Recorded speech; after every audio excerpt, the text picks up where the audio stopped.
How's it going, guys? This is Steven Jennings from Red Ride Games, and I'm here with the number one Jiro at the moment as the placing of the last uh, My Hero event here. Go ahead and introduce yourself and this crazy character you're playing. That's actually incorrect. I think Wesley Bittner plays higher than I did with Jiro. Did he in the same event? Yeah, I want to say Wesley Bittner plays higher than I did. Okay, okay. You know what? Maybe I gotta take a look at that. But nonetheless, though, this is a Jiro that did place into this event, and I think that there's a very interesting build that you're going with here, and a different take to the meta. You were in one of the millions of Kirishimas in this event. So tell us a little bit about your deck. And also introduce yourself, my friend, and kind of tell us a little bit about your approach to when constructing your deck here. So go ahead. All right, yeah, I am Clinton Thomas from the DFW Play Group. Uh, First time really on stream, so forgive me if I'm a little bit off or nervous about any of this kind of stuff. But just to go ahead and jump into it, I mean, I picked Jiro mostly just because stacking your deck is good. I don't know what else to say about that. I've always loved the air symbol. I was diehard on the Lord Raptor air train when Fun. everybody else was playing death. Air is my favorite symbol, so I really just kind of like got attached to the what I think is the best air character in set one. Wait, Um, which Lord Raptor? Sorry, go back there. Was it Lord Raptor 1 or Lord Raptor 2? Whatever two, 2. Okay, okay. Because I the meant Air Lord the Raptor. band one, Yeah, Air Lord Raptor was real. the one worth talking about. Oh damn! You went there seriously? Wasn't that yeah, 2K1? yeah. Shout out to Joaquin Kimball. He'll give me a load for that, but whatever. Dang. Okay, so we got Jiro, and your Jiro is playing on air, correct? Yes, sir. So for those that don't know, Jiro is a character with a response. If you want to read through your Jiro's response. Yeah, so Jiro's got two responses actually. They're both pretty similar. One is after you play a charge attack, it gets +1 damage for each card in your card pool, and the other one is after you play a weapon attack, it gets +1 speed for each card in your card pool. Um, so I mean, basically, she just wants as many cards in her card pool as she can while still passing her attacks. And then the best way to utilize it, honestly, in my opinion, and the reason I picked air, is because it has the most attacks that are both weapon and charge, so you get to access both of those responses on each individual attack. So what we'll do here, guys, just thoughts to myself, it would probably be very helpful if we just get a little image of on the screen here of Jiro, or not just Jiro, of the card that the cards as Clint is talking about them. So just give me one moment here. So just go up window. So while I'm doing this, go ahead and feel free to kind of explain what your approach was to this, and why you chose Jiro. Actually, why did you choose Jiro over the many Kirishima-y type of decks you could have used? To be honest, I don't really like playing what everybody else is playing. Mm-hmm. Um, it's why I kept playing Raptor even when there were things like Cassandra and whatnot going around. But in this format, just I feel like a lot of people consider it to be a solved format. But you keep seeing some people topping with just like the randomest of things. I believe in All Might True Form made top cuts in top 16. I never expected that to make top cuts. Like that blew me away. But like I wanted to play something that was still on the same level in my opinion as Kirishima, but wasn't Kirishima. I didn't want to. It really boils down to I didn't want to play what everyone else is playing, but that also I'm a very fast and loose with my cards when it comes to this game, so I really don't think that Kirishima and I mesh very well at all. I like to play characters that can be incredibly aggressive and that can just bop somebody in one turn. I kind of see that a little bit with Tokiyami and Eraserhead, with being able to go very wide turns. I think there was an All Might 2, was it? And an All Might 3 in the top 16? There's definitely an All Might 3 because he beat me. Um, Damn. uh, but then speaking of Tokoyami, part of the reason that I don't play him is A, I don't have Frigid Heat Waves, and that card has just skyrocketed in price. Yeah. But B, also a local of mine was playing him, and I feel like he's kind of mastered that character to a point where I don't want to like step on his toes type thing. Like Yeah. if I were to build Tokoyami, I would just build it the same way that he's built it, and that Hmm. just feels kind of Hmm. wrong because he's already kind of got it down to a science. And as someone that likes to be original, that kind of meshes against that doesn't really mesh with you as a player, right? So Yeah, of course. let's go through this attack lineup here. So what's the first attack that we're seeing here with your deck? Yeah, so the first and foremost one to really point out, because it just does so much for the deck, Home Run Comet. I know a lot of people playing this deck would expect you to be playing four of it because it's kind of your big finisher. And I'll get to how that works once, everything's kind of a little bit more laid out. But just the fact that it itself generates momentum and it itself gets more powerful rating for every charge and high attack in your card pool, which every single attack I'm playing is a charge or high. So basically its powerful rating just goes up for every attack in my card pool, including itself. And not only that, it does have both charge and weapon on it, so it benefits from both of Jiro's responses.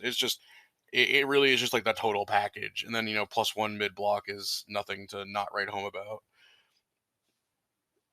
But it does everything that Jiro wants to do. Like literally everything. Cares about the card pool, cares about weapon, cares about charge, makes momentum.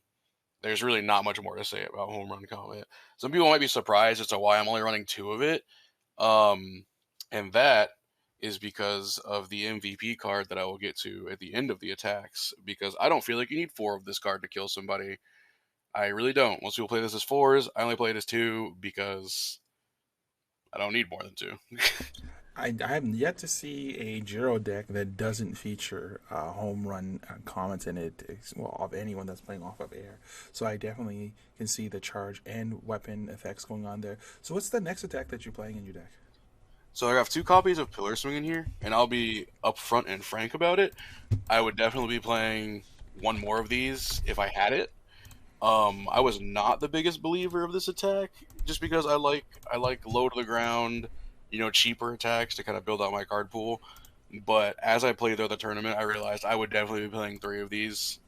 Like, I don't know if I play four because it is kind of clunky sometimes, but definitely as a three of. It just again, it's the same thing as Home Run Comet. It's got charge, it has weapon, so it fulfills all the Jiro things. With one of your foundations, first day of class, you can play it as the second card in your card pool without having to worry about it, even though it is a six difficulty attack. And it's just so huge for what it does. A three mid for eight, like it's already so threatening. People are going to want to block it, and if they block it, if they completely block it, it goes straight to your momentum, which fuels all your Jiro things. And then it can be reducible printed, which is definitely worth considering because it's an 8 damage attack. Even Nomu can't bring it down to 6. Nomu has to eat the 8 like a good boy, like he should. He does have stun too. And it does have stun 2. The stun 2 is incredibly clutch. I think that stun is underrated by a lot of players right now. I think stun is one of the best ways to actually deal with Kirishima at the same time. You just as you Mm-hmm. if you wait out his pickup ability, wait for him to pick up a foundation and then stun to him, you end up, on paper, theoretically, you end up giving him -3 ready foundations for the block step, which is Mm-hmm. just, it's so important.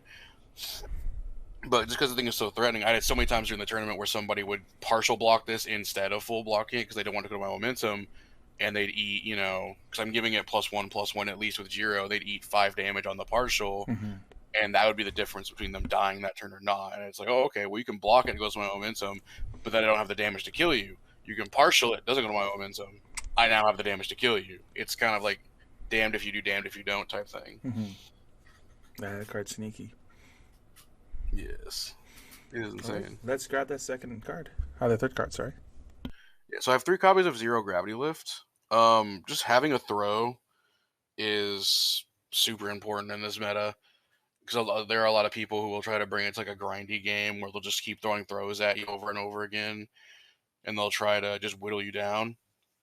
Having this to just guarantee yourself a momentum most of the time, as well as because it is a charge, if you play it later in your card pool, Jiro does make it huge. It's sadly not a weapon, obviously, so you can't get the speed on it, but since it's a throw, you don't really need the speed. It's just, it's a 3 high for 6 throw. And I have had games. Well, it doesn't come up very often with Jiro because you don't really want to clear your card pool too much. I have had games where just having this in the momentum and then removing it to just keep cycling through zero gravity lifts. If you draw, I've had one of these in the momentum and then drawn two of these in hand and just been able to throw all on just a 5 difficulty since it goes straight to my momentum with the enhance on it. Which that's always fun. But at the same time, it really is just to be like an opener. You just play it as your first attack. It's a 3 high for 7 or 3 high for 7 with Jiro's ability. Do you want to block it? Do you want to take 4? Do you want to take 7? Like, how do you want to do this? And again, it's one of those again, you're putting your opponent in a situation where they can take slightly less damage from this and waste one of their blocks, or they can take a full 7, which for a lot of characters in the format right now is nearly a third of their health, about a quarter of their health. This card is rude. Oh yeah, zero gravity lift in my opinion is one of the best attacks in the format, just hands down. I love to stack it with plus ultra. Oh yeah, going plus ultra on this thing is insane, especially because Jiro. It's actually kind of strange that I don't play plus ultra, but I mean I can get into why I don't play it kind of at the end of the deck list. Yeah, we can go there at the end. Let's get into your next attack here. I don't want to rush you long, but we gotta get that next attack up here. I think if we get closer to that spice. So we got 4 copies of Unwavering Slash. I mean, it's Jiro's. In most people's opinion, is Jiro's best attack. In my opinion, is Jiro's second best attack, which again we'll get to. Although it is probably the sexiest XR in the set, in my opinion. I do absolutely love the full art on this thing. My camera's terrible, but I love it. Either way, it's just one of those attacks that does everything that Jiro wants to do. It has both charge and weapon, so it comes in baseline if it's your first tech in your card pool. It comes in as a 5/5. 5 mid for 5, which is still, like, a lot of people will consider mid attacks to not be all that great, but it's still threatening. And it builds in, you discard a card to build in an asset from your discard pile. Amazing. And then if you have an asset in play, you get to draw a card and ready any foundation that hasn't been readied that turn. It just does everything that Jiro wants to do. It allows you to extend your strings because it readies your assets, or readies your foundations. It allows you to get more attacks in your hand to make longer strings because it draws you a card. And then it gives you the earphone jack, which allows you to, ready things and give things speed, yada, yada, yada. More details to come. It's just, I mean, there's a reason it's Jiro's rare attack. It just does everything Jiro wants to do. Yeah, I again, that's another card that I've yet to see the Jiro deck that doesn't play it, but I'm sure they exist. They exist in the bottom brackets at the loser tables. I'm just. I don't mean to be mean to anybody. I don't mean to be. I don't want to be mean to anybody who's running the dank spicy Jiro with 0 Unwavering Slashes, but that just sounds a little bit. It doesn't taste right just to say it. You know what I mean? It's you don't even have the excuse of playing on her symbol that doesn't have it because it has all 3 symbols. There's literally no excuse. Yeah, it kind of seems like a no-brainer. All right, what's that next card you got there? So 4 copies of Amplified Sound Blast. Simple. It's a 4 low for 4 flash charge attack. I mean, really, there's not really much else to say about it. There are so many decks, and especially in the current format, the only really defense against flash is Specialist of Sound. So if you play in any deck that doesn't play Specialist of Sound, they're just eating this as is. If you have Earphone Jack, if you've got Jiro, if you're playing this later in your string, I've had this thing get up to a 5 low for 8, 5 low for 9 flash. With it being flash again, you just avoid all of their defensive enhances. It's why I love flash characters. It's why I played Raptor so much. It's why I'll probably be playing Hagakure when she comes out. It's just, but then the other ability on it, it goes to the momentum, it goes face up, and you can flip it to give your next charge or weapon attack you play -2 difficulty.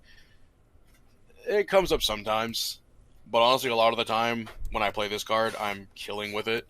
So it's kind of like, it really is more important just that it's a flash and it's a low attack, especially considering most of your deck is highs, which kind of comes with the whole, playing Ochako cards territory. So when you have all these high attacks, a lot of people tend to get into the mindset of, oh, if I just hold all my high blocks, I'll be fine. And then this thing comes along as a low attack, and they're like, oh, that's 8 damage I just have to eat. Yeah, then that does become a little risque, if you will, right? Because I mean, like I said, like, well, sorry. Let's see that it does have flash. It is good with the character. She does get to do what she wants to do, and I think also Jiro, especially with packages like this, has another way of fighting against characters like Kirishima, right? Because he doesn't get to do his thing at all. Period. Right? Oh You're yeah, removing the enhance from him. as few times as I want to mention Kirishima, Flash is probably the absolute best. There is nothing better than throwing a flash attack into Kirishima. Just telling him that he can't, like, because a lot of times with Kirishima matchups, they want to play that grindy game. You want to be able to poke them out and just do damage to them consistently, because you know they're going to try to grind you out.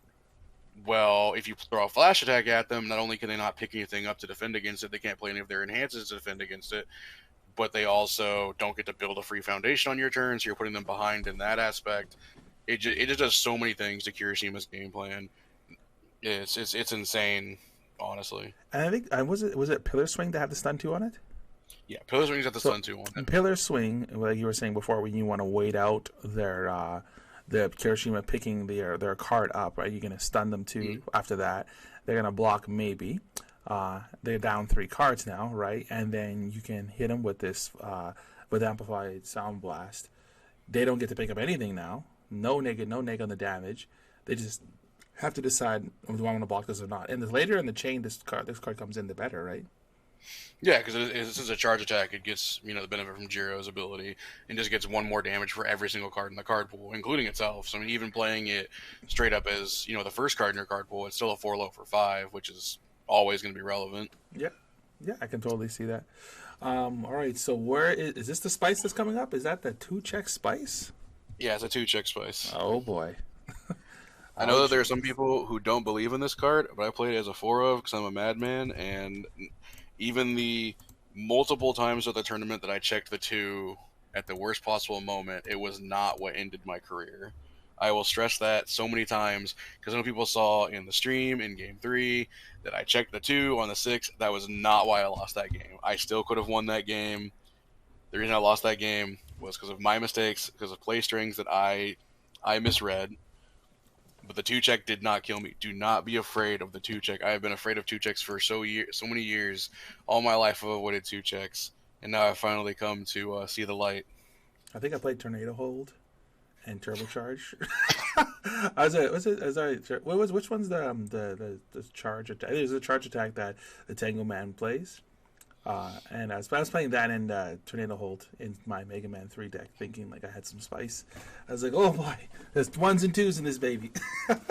So yeah, I mean, this card is great too, though. This card, this is another one that has flash, like we're mentioning. As we'll just say, Mr. OP doesn't get to play his E at all. Period. It's such a draw card. It does have charge on it. It's a shame it doesn't have weapon. I mean, those ears are coming in as weapons. They look like a weapon. Anyways, so then she's going to be able to pump it for the damage, and so it comes to 4 higher for 4, and that's baseline. You get the draw. You get the draw. You get a card draw. Or if you block with this, and it's a good block, it's a 1 mid block. Yeah, it's a +1 mid block that draws you a card. Like there's nothing better than this. Not to mention you can play Walklings. So I mean, you can make it a +1 mid block Omni block that draws you a card. This game has precious few Omni blocks in it. I think 1, right? Or what else is other than Walkling? I don't think there are any cards that are themselves Omni blocks. Well, there you go. So this is the only one. That automatically makes the lineup. I mean, you got Walkling, you've got Tape plus Ultra. A lot of people are a big fan of that combo, but that one still doesn't hurt throws. That's kind of the issue. But I do like the idea of being able to block and draw, and it does no damage. Like that's a lot of juice out of a 1 card, and sometimes 2 card combination, and it has flash. So yeah, we've even gotten into what makes it really spicy. What's my favorite part of the card? Okay, and which is? So its second responsibility beyond the is when it's played as an attack. You can remove from play 1 of your momentum to take any 2 cards from either player's deck and put them on top of their deck in any order. Mm-hmm. So the reason that's so crazy is because you can do that before you draw the card. Mm-hmm. So you can go through your discard pile if you have a momentum and take any 1 card you want, put it on top of your deck, and say, hey, look, I picked this up. It's mine. It's in my hand now. Mm-hmm. Not only that, but that's part of the Oh, reason. I see. You can play that the second R first, and then play your first R. Yes, and then play Yo, the draw card. that's good. And that's part of the reason I only play 2 of the home run comment that everybody thinks is, oh, the big finisher. You need 4 copies of your big finisher. Well, you don't really need 4 copies of your big finisher. When it visits your discard pile, you can just add it to your hand whenever you need to. Yep. And it's just.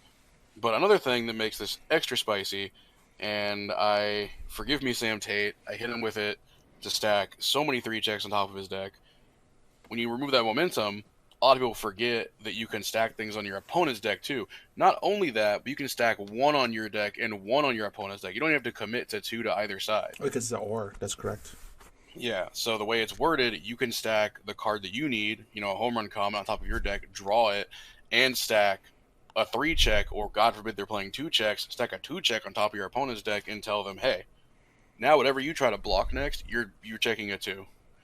Like, if you want to commit out for that, and this is a 4 high, that's, relevant speed, on average, that's going to be a 6 difficulty if it's the first card in the card pool. You can also You're- get a pillar swing off nice and easy, because you can put pillar swing at the top of your deck, or like you're saying, the other one there, home run comet, and then but you could add a 5 on top of that. So Yeah. it's adding 2 cards, right? Is it adding 2 cards? Yeah, it's in 2 cards. You could grab a 6-check or a 5-check and put it underneath the pillar swing. Draw the pillar swing and just know, hey, my next check is a 5 or a 6. Like, I know I'm playing this pillar swing no matter what. And that kind of peace of mind is another reason I kind of lean towards Jiro and lean into this card so much. Another locals of mine was very against me playing the 2-check. He said he thought it was good, but I don't want to name names. He said he thought it was good, but he said that he wouldn't play it, and I was like, I'll show you, mister. Is he? But did he get into as far into the tournament as you did? Because He sadly had real life stuff come up and he couldn't play. well, So at least you should frame one of these cards and just put your tournament placing on it and just like wear it around your necklace at the next local. Like you see, that was me. if he would 256 people. I mean, hey. if he would ever show up to the locals consistently, I might do it. Oh, that you do get some of that out there. Okay, so let's we got some assets coming up, some spicy assets. Yeah. Let me make some space here with all of this. Just kind of. So assets is easy. We have 3 copies of Earphone Jack. It's the only asset that Eric can play. For now. For now. So 3 copies of Earphone Jack. I mean, For this now, card's TM. this card's just amazing, honestly. So baseline, it gives all of your charge attacks +1 speed. It makes your opponent discard top card of their deck. It's a response, so even your flash attacks get +1 speed. And if anybody didn't notice, every single attack I'm playing is a charge attack. Mm-hmm. So if I get this on the board, every single attack I play is going to have +1 speed, which is just insane. Not only that, but it makes your opponent mill cards. Which, I mean, who doesn't love milling? Who doesn't love mill strategies? Who doesn't love winning by decking your opponent out? There was one PTC in Edmonton where Garrett Brett played the tri-symbol Elizabeth, and that was painful to watch. That with Guardian Slasher was painful to watch. Okay, just you wait, world. I'll show you that present Mike isn't a joke. He's looking. I think he's looking good. When I've removed from play your entire deck, you'll regret laughing at present Mike. It reminds me of what was the mummy's name from Darkstalkers? Anacrus. The Anarchist. The crazy Anacrus thing where you Surveyor. just had four fatalities and a pile of 4 fatalities and a pile of foundations. That was your whole deck. Yeah, we have, but I'm sorry, we're getting off topic here. You know what? There's the biggest in this game, is for those that are watching this far into the video, is when you play this kind of game for so long, some of these decks they kind of come back in a different form, like reincarnated, right? And with you start seeing like, oh, that reminds me of this cool combination of cards I saw 5 years ago, right? Yeah, all the veterans in this game always get a chance to throw on those nostalgia glasses. Yeah, it's definitely fun. So I see a Bakugo face over there. Which one is that in your foundation pit? That's latent skill. However, the one other thing I should mention about Earphone Jack is its ability, if your attack deals damage, to ready a foundation. Yes, very good, very strong. Before that's just extends your string, readies your stuff. It's just everything Jiro wants to do. Not to mention the +1 high block has saved my life more times than I want to admit. There's a lot of people with those heavy dunks. Yep. So I was play 2 of the latent skill. Pretty simple. Just E flip, discard 2 cards, draw 2 cards. It's just cycling. I mean, in a deck that wants to play a long string of attacks, having something like this to go and just dig for more attacks is just super important. Not to mention, it does have that ever so crucial high block on it, which I'll be honest is weirdly hard to find in this format on some symbols. So that's just icing on the cake. I mean, this card is just it's just solid cycling, digging for your attacks and everything. Yep. However, pro tip: never activate it into Todoroki. If you're playing against Todoroki 1, just never activate this card. Assume it's a Blake Foundation. Damn. Because they will commit their character and you will cry as you discard 2 cards for cost and don't get to draw anything. Oh, that's right. Yeah, nope, that sucks. It is terrible. Then I've got 2 copies of Wealthy Aspirations. We're never going to use it for the ability to look at your momentum and flip 1. This is never going to happen. It's not relevant in this deck. But the main thing is just you can flip it when you get a momentum to get another momentum off your deck. If you didn't notice, this deck is very momentum reliant. It wants to build momentum to do crazy things. It wants to build momentum to make home run comet bigger. It wants to build momentum to stack decks with specialized sound waves. There have been times where I've played this, where I played home run comet first, added a momentum for my staging area, flipped this, gotten 2 momentum, and then strung out 3 specialized sound waves from my discard pile. Because I'll play 1, add 1, draw it, play 1, add 1, draw it, play the 3rd one, and I've just strung out 3 flash attacks. Are those out of my. XRs? These are not XRs. Kind of I'm look not shiny. I'm not that fancy. Well, they're rare, so they are shiny. There you go. The XRs look identical though to those. Yes, made me sad. A lot of foundations. You hear me, Jasco? Make more full art foundations. Those are cool. I've been collecting. I'm almost done, but some cards do elude me. Yeah, but it's kind of, I know, speeding through the foundations. But I mean, foundations are foundations. They just do foundation things. 2 copies of Charged Up. It's again just another way to get momentum, and this one allows you to grab whatever momentum you want from your discard pile, as long as your charge attack deals damage. Well, charge or stun. But again, my whole deck is all charge attacks. So if any of my attacks deal damage, I can remove this from play. Grab any momentum I want from my discard pile. A lot of the times I will grab the Zero Gravity Lift, or I'll grab the Amplified Sound Blast to get their additional effects out of the momentum. And then it just allows you to, again, extend your string to play more cards. Because all Jiro wants to do is play as many cards as possible in one turn. Yeah, because it adds up over time too. Yep, because of that. You're just playing the math game. Just keep adding those pluses. And another big MVP is 3 copies of First Day of Class from the Ochako DLC set. This card is insane. This card is nuts. If you're on symbol with this card, you should be playing at least 2 or 3 of it. Literally, it just says enhance commit. If this is your first attack this turn, then your next character playing attack gets +2. And then you can flip it if it's committed during the enhance step as a response to go ahead and ready it. The other thing that's great about that is if you want, you can just enhance commit it for the +2 and not flip it if you want to be able to use it later on in the game. Or if you're not using it that turn, you can leave it ready. And if somebody tries to stun you out, this card can ready itself after being stunned. So it is stun hate. A lot of people don't realize that because they're so focused on the whole +2 to my checks, I can play more attacks. Well, I mean, stun hate's hard to come by in this game. Well, not hard to come by, but stun hate's good in this format. So yeah, there's a lot of stun hate in this this set, and there's not too many cards with stun. There's a lot of stun hate. That gives you some idea of the future. Insane amount of stun hate. Yeah, I think almost every character has something, has a little something, or almost every symbol has something at least, which is cool. I'd love to see more destruction hate. Yeah, but another thing I should mention for all the other Jiro players out there, something people tend to forget with this card is it says your next attack gets +2 to its check to be played. So if you play an attack and then you commit this, you ready it, then you can string out 3 foundations and then play an attack, and that attack still gets +2 to its check. So you can fill your card pool with foundations, which Jiro still cares about for her ability, and then just throw an attack at them that's got +4/+4 on it. Yeah, I like that a lot. I think that might be something that a lot of players may overlook the importance of it. Yeah, there's so many ways to play this card in Jiro. That's another reason that I just love this card.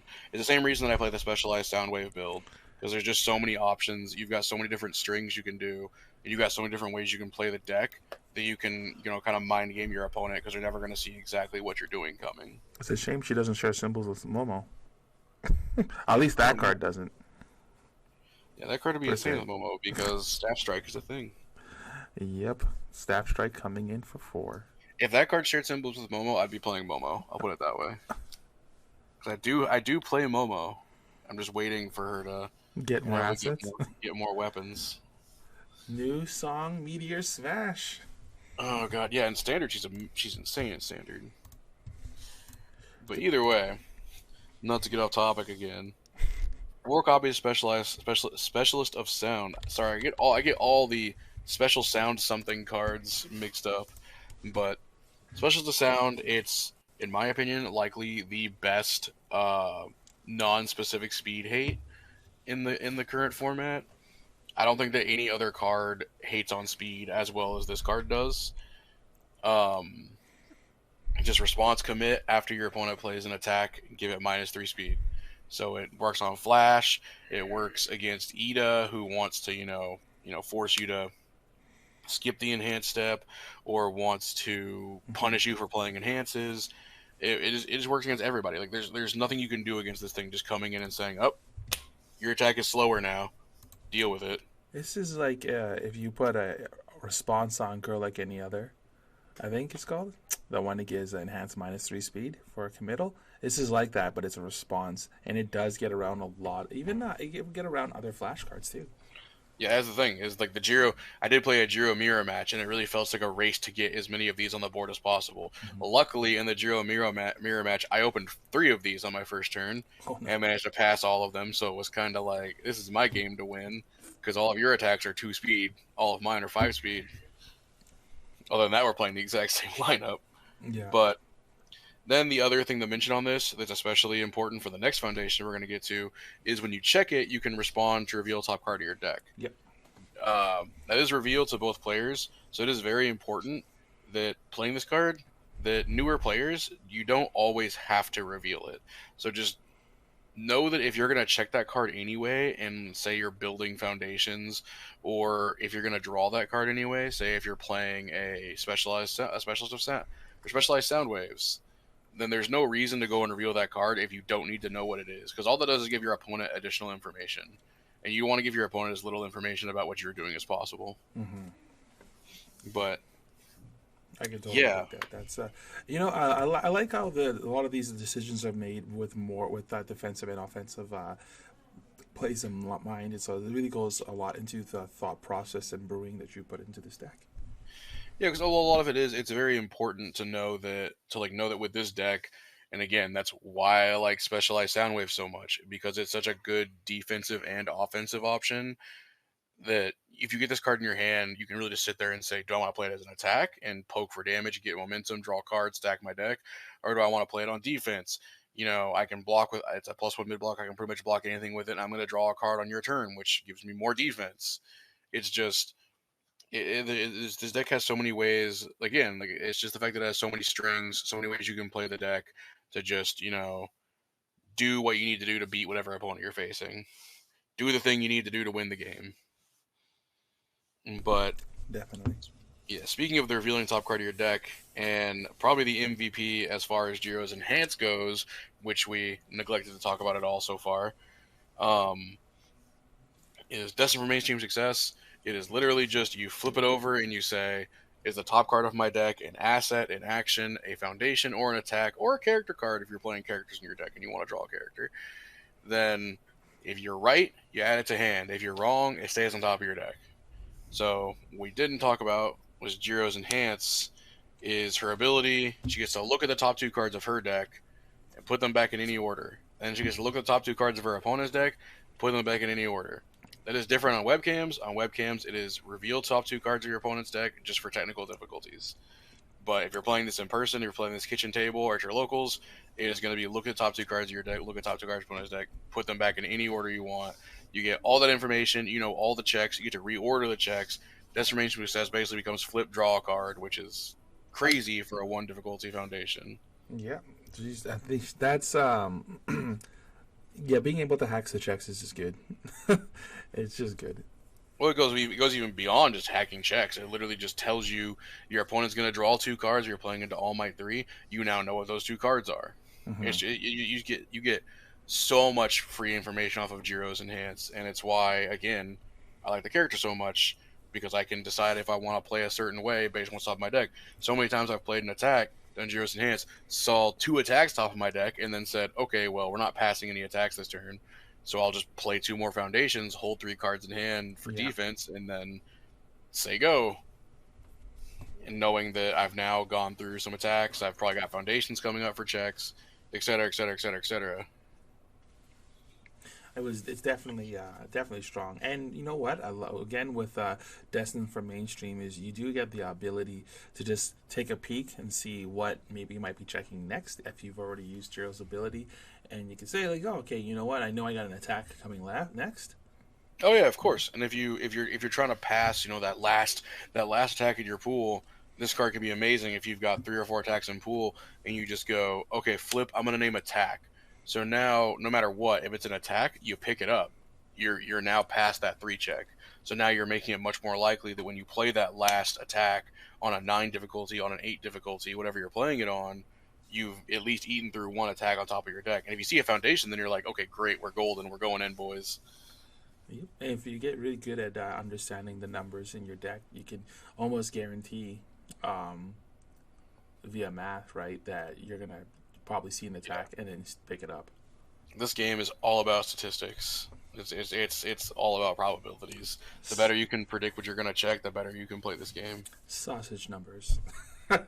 Sausage. What is it called? Bum math. What?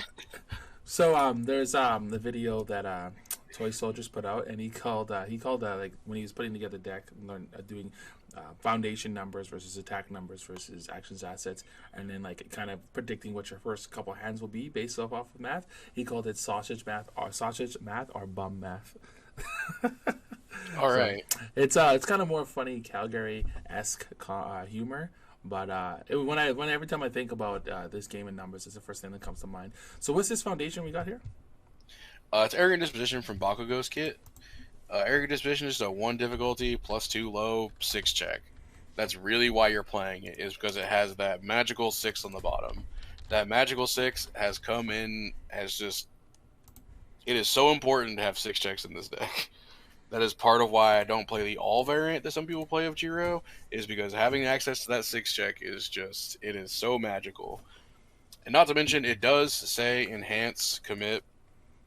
This punch attack gets -3 speed, Mm-hmm. and with how popular punches are, Kirishima in this Mm-hmm. set, I mean, being able to just freely give -3 speed. There was a situation on stream where I had 2 of these up and 2 specialized sound waves up, and I could have given any attack that Sam threw at me. I could have given -12 speed, and I didn't, and then I lost. But Wow, that's that's the way that's it my own is, I guess. that's my own fault. Yeah. I was being too conservative with blocks. But it's either way. I could have survived that turn with 1 vitality due to math. But either way, just Learn for next time. There's another event coming up, right? oh yeah, I'm already registered. Dang, I need to get on Yeah, that. but the big thing again with this is just being able to again, it gives you a 6 check to stack on your deck. You can stack a 6 check, and having a 6 check is better than having a 5 check. It allows you to go for that crazy finisher on a 9 diff hell on a 10 difficulty, and just play that final attack to just push through that last bit of damage because you stacked a 6 check. And then into the baby foundations, the Zero foundations. I have 2 copies of In Danger. Really in there just because it's a 0 difficulty foundation. That's another reason I play Air, because Air has access to 3 0 difficulty foundations versus other symbols like All that only have access to 1. Um, but so being able to play extra spam on your first turn is just great because it allows you to play more attacks next turn. But This card just says you can destroy it if your opponent's attack's damage is equal to or greater than your current vitality. It gets -3 speed. It's just more speed hate. I believe I'm playing a grand total of 13 cards that make it easier to block my opponent's attacks in this deck, just because blocking is good. I know that my stream performance doesn't relay that, but Being blocking is conservative is not the same as just blocking. blocking is good, kids. Yeah. Don't let anybody tell you otherwise. Then speaking of 13 cards that hate and make things easier to block, 3 copies of Release. I would play a 4th one if it didn't have the forecheck on it, honestly. But this card just says you can destroy a foundation to give +2 to your check to block an attack. So it's great for, again, making use of your committed foundations to help you block stuff. Not only that, it has a +2 high block. It's got a great block on it. It's a 0 diff, so it's an easy foundation to play. But the other big thing is it keeps you out of deadlock because you're popping your foundations. So you can start replacing your face downs with face up foundations if the game goes that long. And keeping out of deadlock is very. Anyway, the last one in the whole deck is 4 copies of Requesting Assistance. 0 diff, 5 check, +2 mid block. Fantastic numbers for a 0 difficulty attack. Just says enhanced flip. If you have a momentum, you can ready any foundation that hasn't been ready this turn. So again, it just allows you to re-ready your stuff, extend your strings, go further, go longer, go bigger. And that's all Jiro wants to do is play more cards. The more cards you play, the more damage you're doing with Jiro. And that is the main board. I know I kind of rushed through that last bit, but I know this video's been going on for a hot minute, and the last bit was all spam foundations anyway. There wasn't really much to talk about there. So what's your sideboard look like? I mean, so I mentioned it earlier, but being able to hate on throws, I do have 3 copies of Walkling in the sideboard. Specifically just for throw heavy decks or decks where I don't feel like I can kill you super early. If you're playing the whole, looping your throws with celebrity status or shoji or whoever, I'm going to side in 3 of these, and I'm going to have 3 silver bullets to say that, hey, your throw does nothing to me. I sided these in. They saved my life against an All Might 3 in Swiss. I mean, the only reason I don't play them in the main is because they are a 2 difficulty attack or 2 difficulty foundation. They do have a +3 high block, and it's a 4 check. So the numbers on it aren't great. And if you run into a deck that isn't running throws, it's easier to just play smart and keep the right blocks versus trying to rely on this. Just because the numbers are so rough. A lot of people are mainboarding this as like a 1 or a 2 of. My recommendation is just put them in the sideboard and worry about them if you need them. But then 1 copy of Shock Treatment. It really was just in there as an answer for coordinated effort because you can destroy it to commit one of your opponent's foundations on their turn. And being able to commit that coordinated effort early is really nice. But, I'll be honest, I only ran into 1 Kirishima throughout the entire event. So it really did not come into play as much as I had hoped it would. But I still think it's a really great foundation. Just being able to answer any 1 problem card is just, it's always relevant. And it has a +2 mid block. So, I mean, again, I think blocks are very important. And the fact that it has a really solid block on it is just really good. But then I've got 2 copies of Plug-In. Part of the reason that's in there is for the high block. If I run into an Ochako or something like that, who plays mostly high attacks, just to give myself access to more highs. It has Stun Hate on it, because if it's committed by a stun ability, or it's committed by any of your opponent's abilities, then you get to flip it and draw a free card. And more cards is more fun. Then you can enhance, you can flip it to look at the top card of either player's deck and discard it. That second ability is actually a lot more relevant into Kirishima than people might think, because if they go celebrity status to put their throw on top of their deck, or if they stack their deck in any way, you can just go, okay, I'll flip this. I'm looking at that card. Oh, hey, it's a throw. Discard it. Get it out of here. It's gone. So it kind of stops them from looping off top of their deck. But very solid card. Yes. I've got 2 copies of Short Circuit. It was specifically if I go into somebody like Ida, who just plays massive, 1 massive attack to kill you. Because the problem with Ida I have right now is most of his attacks are only 6 or less damage, except for burst. And if burst hits you, you are probably dead. And this card just says, "Hey, you're burst. It's back down to 5 damage. Deal with it." Yep. I like that on top of the Omni block as well.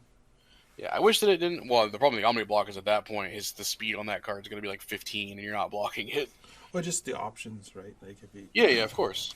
having more options in the deck to help you like survive would be strong cards is important. Yeah, I mean, we want as many cards in the deck that's how we win the game as possible, right? Just winning the game, winning the games we want. Then I've got this is more because I didn't have like another slot of something that I wanted to put in here. I might put plus ultras in here for the sideboard just for the block on it, but I had 2 extra home run comments in here, and this was if I ran into a deck that was specifically denying me momentum like super hard. If I ran into somebody who just played like all the momentum hate in the game, I would side in these two to guarantee myself to be able to build more momentum off of its ability to add a foundation to your momentum. So that's really the whole reason this is in here. Just to do that, because also if you can't get momentum, you can't stack your deck with specialized sound waves, so it gets a lot harder to pick up the when you're only running 2 home run comets, it gets a lot harder to pick them up if you can't build momentum. So I'd side in 2 of these if I ever felt like I wasn't getting access to those cards as frequently as I want to. Well, this has been one really well put together deck. I really enjoy some of the different lines and especially sideboarding that you do, and I'm really eager to see what this deck is going to do. If this is the deck you're going to use in your very next event, which is on the 12th. We'll have to see what happens. We'll have to see what happens. I am testing other things. Different Uh, things going on in the danger room, I see. Yeah, we'll see what happens. I spend a way more of my time than anybody in my family would like me to, Hmm. brewing decks, and it may be an addiction, but card games is a good drug. Yeah, definitely, definitely. So is there any like you're already registered for the next event, but if what is like the local store that you're playing at? Because I mean, we got to get more word out there about communities. So where if Oh the yeah, people of want to come and course. challenge the next level Jiro, where will they go to find you? Yeah, so I'm playing on Wednesday nights. Sadly, it means I'm not playing at Webcam Weeklies usually, but I'm playing on Wednesday nights at Sanctuary Books and Games here in Irving, the DFW area. Uh, I mean, really, I put it on my it's on my scorecard too for the top cuts that they did. Because I wanted to put them as my team because the store owner there has been one of the best store owners that I've ever had the pleasure of working with. Shout out to Sean. He uh, he runs his shop like like a family, not like a shop. So it's just he's done so many things for us and helped us out, just getting everything off the ground with a game that you know historically has had a lot of trouble in DFW sticking places and sticking to stores. We've jumped from store to store to store to store so many times in DFW, and it's been ups and downs and just so many like troubles here and there. Just getting product, finding somebody who cares enough to actually make the game go the distance and carry the game that we love. And this guy just put so much work into it. Just at face value, we walked in the store and said, "Hey, we want to play here," and he jumped on it. And since then, I've really gotten to know him, and I feel almost like a member of the family just talking to him. But definitely, like I said, Sanctuary Books and Games. If you're anywhere in the DFW area, check it out. I mean, it's a really small shop. They're working on getting to a bigger shop, I should say, but it's definitely like one of the best places. And I'll throw his quote out there. The reason he called it Sanctuary is because he doesn't want it to feel like a store. He wants it to feel like a place to get away from everything. And I think that's important that it's understood by any store owner that when they make their store a second home for us nerds to get together once a week, it is just that much more like appealing for us. It's like it's your escape, right? We all work 9 to 5 jobs. For the most part, we all have our own busy life, school, work, whatever, family, and just having a place you get to go and just be with like-minded people that like what you like is important. And it seems like you definitely found that with Sanctuary Games because that is your sanctuary, right? Yeah, no, definitely, 100%. All right. Well, thank you so much, Clint. Sorry, Clinton. I look forward to seeing the performance of you in the next event, which is on the 12th. I'll leave you with any last words if you want to throw a shout out to anybody right now. last two shoutouts I'll throw out there. Throw out to, I'll throw out three. Kevin Broberg, congrats on winning the whole thing. You did a great job. You're an amazing player. That's all I can really say about you, honestly. I mean, you can't really say anything bad about Kevin Broberg in this game. Sam Tate, yeah, I know you knocked me out of top 16, but I'm not salty. The game was really fun. The banter was great. I know the stream will never have the pleasure of hearing all the jokes we made because we were muted, but I love playing with you. It was really fun. I feel like the game could have gone either way, so it didn't feel like a landslide in any way, shape, or form. I don't feel bad about it. And then the other shout out I want to give, the last one, is to Daniel Nelson, the local of mine who was actually playing Tokoyami, who made top 8, actually. He's new to the game as of MHA, and he's already gone as far as to his first major event, making top 8 with a character that a lot of people are kind of, giving the sideways glare at, with Tokoyami. Again, he's put so much work into that deck. I think you should be very proud of the progress he's made since, coming into this game and being so new with this game. You got to give a lot of credit to someone playing that character with Kirishimas and Eraserheads out there that were just not going to let you play the game, right? Yeah. Or not let you have a character with Eraserhead. I hate that guy. But then again, yeah, thank you so much, and I appreciate you doing the interview. And this will be up on our YouTube channel. Hopefully, we'll try to get up today. Just depends what time we're done the orders here at the store. But yeah, this has been Steve from Red Riot Games. And hope you guys take care, and we'll see you next time. Peace.